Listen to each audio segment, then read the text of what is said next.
Hi, welcome to Bite Size Learning. I'm Jill. Today we're going to start with how to use Jamboard. So we're in Google, we are signed into our account, and we're going to come here and we're going to scroll down till we find the Jamboard icon.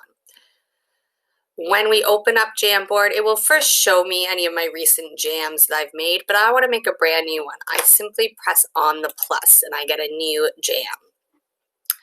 And what that brings me is essentially a clean, unused virtual whiteboard.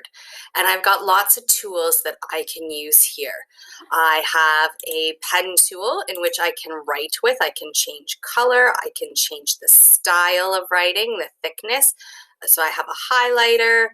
I have an even thicker highlighter, so I can write in different ways. I have an eraser tool because I want to erase things. I can also have just the cursor if I was pointing out things I'd previously done. Here we have sticky notes, so we can add lots of sticky notes. We can have various colors, and we can simply type in those, which is great. And then they adhere themselves to the whiteboard. I can add an image, so I can upload from my drive. I can search Google, my photos, lots of different options there. I can add in shapes depending on the activity I want to do. I might want a different shape. Simply, again, I click on the shape I want. I can draw it. There we go. I have that there. I have text boxes, which I can, again, add a text box if I want to type in information. I can also then edit, duplicate, delete, or order, bring it to the front or back of something by using the three dots. I can move it around just by using my cursor. So I can also move my sticky note. I can move this, so we can make it very interactive.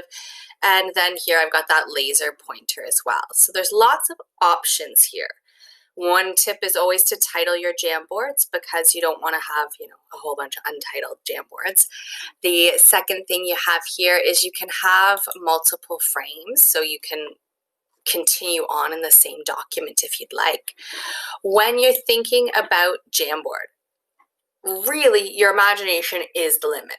Great uses are mind maps, brainstorming, annotating an image or a document, four corners or opinion activities, a reading response.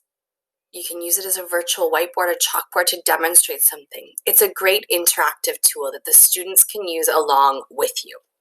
You can see a few examples here. This one, if you had a diagram you wanted students to label, they could use the pen to label the diagram by simply clicking on the pen, and then they can write on the diagram. So we can see that here. You could also have the sticky notes already loaded at the side for students to then pick out the term and just drag and drop them over. So they could have that term there. They can drag and drop them over. Or you could have a text box with the term that students could then drag and drop them over. And they can simply label the document so you can see if they know the parts of the various diagram. Another use, four corners. Students can come in, they simply put, their name on a sticky note, and as you read the statements or the ideas, they will simply move their name around to where they agree or disagree or what they think. And that can be a great conversation starter. Why did you agree? Why did you disagree? What's happening there? You can use it for modeling math. So here, they've reused the pen tool to write in the different mathematical equations. There are many uses. When you've got this blank whiteboard in front of you, it's really just about you deciding what you want to use that for.